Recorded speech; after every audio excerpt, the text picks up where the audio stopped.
L'alimentation intervient sur la survenue du cancer des seins à hauteur de 20%. C'est-à-dire il y a 20% de relation entre l'alimentation et la survenue du cancer du sein. En termes de relation et de probabilité, le mode de consommation alimentaire, le type d'aliments consommés et certaines spécificités dans l'alimentation qu'on consomme interagissent soit avec les hormones, soit avec des fonctions de l'organisme qui vont impacter, soit amplifier des réactions qui vont donner naissance à un cancer ou bien diminuer la survenue du cancer. Le cancer du sein est le principal cancer chez les femmes. D'après les statistiques de l'OMS, de l'Organisation mondiale de la santé, elles ont un risque de 10% de développer ce cancer au cours de leur vie. De nombreux facteurs se mêlent dans la survenue de cette pathologie. Prédisposition génétique, facteurs de risque, hygiène de vie. S'il n'existe pas de recette miracle anti-cancer, le rôle de l'alimentation comme moyen de prévention est souvent étudié. Les spécialistes disent que certains aliments réduisent le risque de cancer du sein, tandis que d'autres l'augmentent. Mesdames et messieurs, chers internautes, merci d'être sur Alerte Info News. Merci également de liker, de partager. Nous recevons le diététicien, ouais, c'était la prononciation, nutritionniste, spécialiste des sciences alimentaires, Yves Roland Dely, pour parler du cancer du sein en rapport avec notre alimentation au quotidien. Merci d'être là. Merci. Comment tu vas? Oui, ça va très bien. Moi, je me permets maintenant de te tutoyer parce qu'après, tu es de la maison, quoi. Ça va bien. Ça va très bien. Alors aujourd'hui, comme je l'ai dit, nous sommes toujours en octobre rose, hein, donc on ne cessera d'enregistrer ou on va dire de faire suivre des capsules sur la maladie. Mais quel lien de causalité entre cancer du sein et l'alimentation? D'accord, merci Déborah pour l'occasion que vous nous donnez. Il faut dire que d'abord, en termes de cancer, il y a plusieurs facteurs qui interviennent sur la survenue du cancer. C'est-à-dire, comme vous l'avez précisé, il y a les facteurs génétiques, l'âge et puis le mode de vie. Mais l'alimentation intervient sur la survenue du cancer des seins à hauteur de 20%. C'est-à-dire, il y a 20% de relation entre l'alimentation et la survenue du cancer du sein.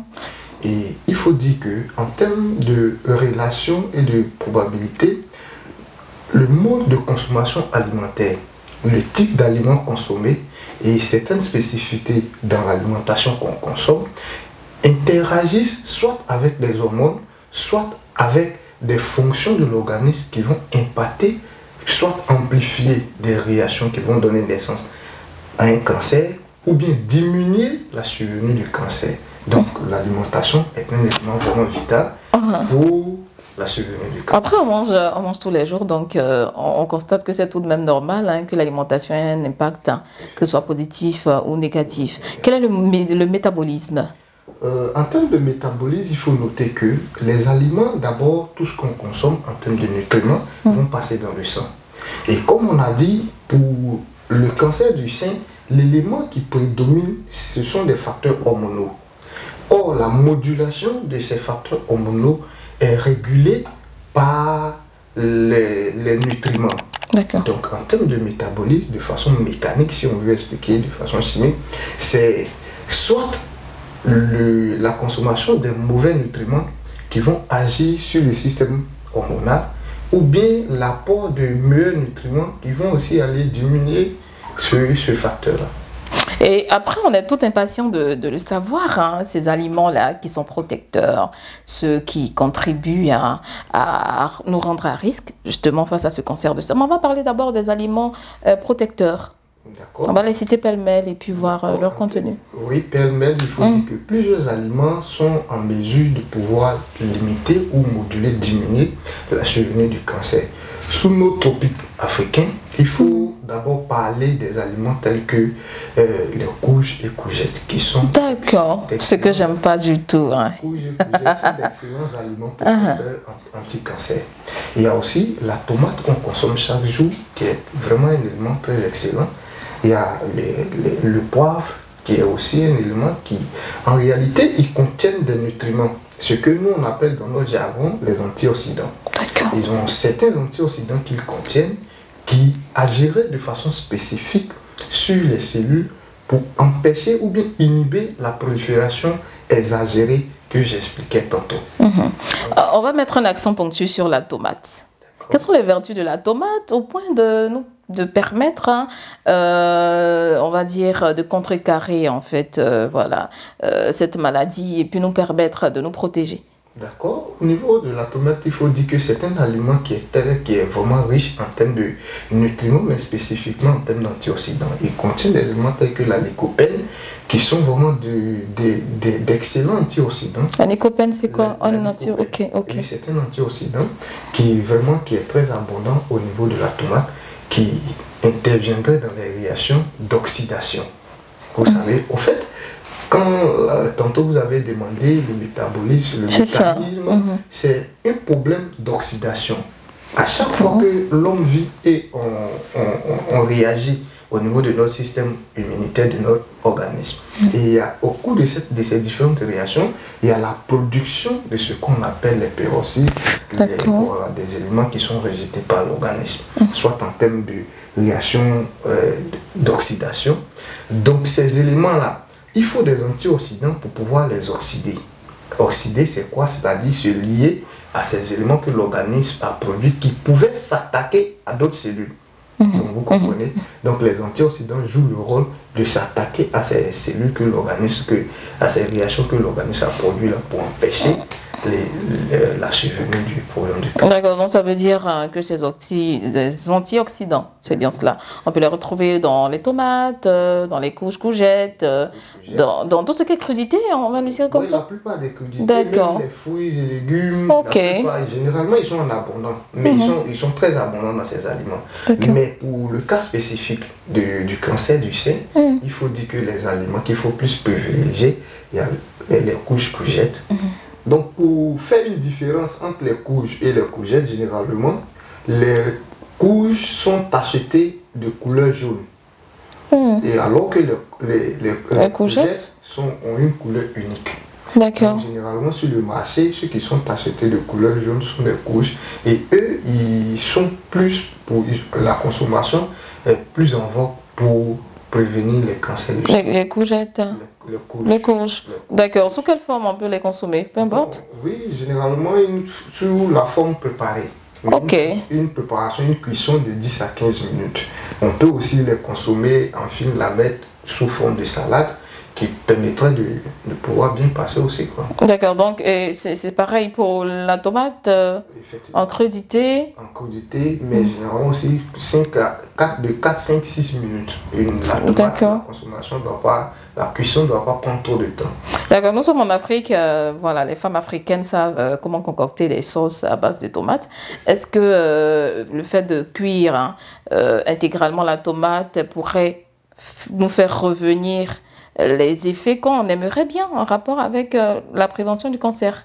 Bon, une cuisson à l'africaine, quand c'est très prolongé, il faut dire que ça peut aussi dénaturer la qualité des nutriments qu'on recherche, des nutriments essentiels tels que les antioxydants. Ça peut interagir, donc généralement c'est pour ça qu'on donne une cuisson qui est optimale, c'est-à-dire 4-5 minutes pour tel type d'aliment, 10-15 minutes pour tel autre. Bon, c'est quand même... oui, effectivement. Il faut respecter. Il faut aussi, en termes d'aliments, si on veut toujours continuer pour citer, il faut parler aussi de la consommation du gingembre sous forme de jus frais. Voilà, c'est-à-dire côté du jus et puis boire. Voilà, en termes de jus, il y a le curcuma aussi, qui vraiment, à l'aide de la curcumine, c'est un excellent aliment qui permet de lutter contre les cancers, tout type de cancer. Aujourd'hui, on voit certains ménages utiliser beaucoup plus les clous de girofle. Est-ce que dans le cadre de la prévention du cancer du sein, ça joue quand même un rôle assez important? Bon, à ce niveau, il faut faire très attention. D'accord. Le clou de girofle est vraiment un élément qui est très riche en termes d'antioxydants. Mais à côté de la présence des antioxydants, il y a d'autres facteurs antinutritionnels qu'il contient.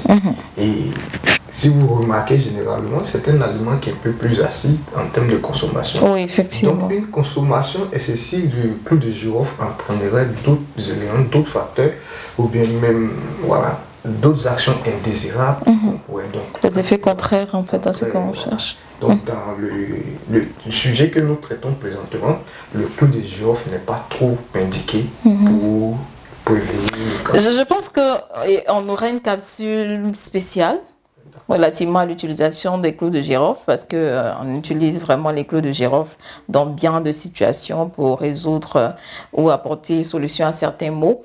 Alors, on a passé quand même en revue, hein, Monsieur Dely, quelques aliments pour nous permettre de prévenir le cancer du sein. Mais les aliments à éviter sont lesquels? D'accord, merci. Dès qu'on parle des aliments qui ont des actions bénéfiques, il faut mettre à côté des aliments à limiter. Ça va de pair. Je voulais faire rapidement éclaircir quelque chose. Je n'ai pas dit que les clous de girofle sont mauvais en soi. En termes de l'utilisation, les clous de girofle, lorsqu'on va revenir dessus, vous allez voir. Une prochaine fois. Maintenant, en termes d'aliments à proscrire pour le cancer, déjà, je vais commencer par les aliments transformés. Et puis, les aliments dans lesquels nous avons les sucres ajoutés en très grande quantité. C'est deux classes d'aliments. Les aliments ultra transformés, les aliments dans lesquels nous avons le sucre ajouté. Et en troisième position, les aliments dans lesquels nous avons le sel qui est ajouté. Donc, je vais essayer, mais parmi tous ceux-là, c'est ceux qui ont plus de quantité de sel ajouté là, qui sont très à risque en termes de survenue du cancer, de façon générale, et du cancer du sein. Voilà, c'est-à-dire que lorsque je veux comprendre les aliments dans lesquels on ajoute le sel ajouté, c'est quoi? Tous les aliments en conserve. La sardine, voilà, ainsi de suite, tous les aliments qu'on connaît qui généralement sont conservés pour pouvoir faire une meilleure viande hachée, par exemple. Voilà, ainsi de suite. Pour faire une bonne conservation, on ajoute des quantités de sel industriel pour pouvoir faire une meilleure conservation. Le thon, par exemple, on conserve. Le thon, on conserve, ainsi de suite. Or, ces aliments-là, leur consommation est à risque et très problématique pour la survenue du cancer. En tout cas, merci bien, Monsieur Yves Dely Roland, diététicien, nutritionniste, spécialiste des sciences alimentaires. Et on vous reverra très bientôt. Merci. Alors, on mange tous les jours. Hein. La chose à faire, c'est de prêter attention méticuleusement à tout ce que nous mettons dans le ventre pour justement prévenir le cancer du sein. Octobre Rose lutte contre le cancer du sein. Merci bien d'être avec nous. J'espère d'avoir été avec nous. Oui, c'est ça, d'avoir été avec nous. J'espère que vous avez pris plaisir à regarder cette vidéo. Moi, je vous love. J'espère également que c'est le cas à votre niveau. Likez, partagez, abonnez-vous. Activez la cloche de notification. Octobre Rose lutte contre le cancer du sein. Big up. Merci.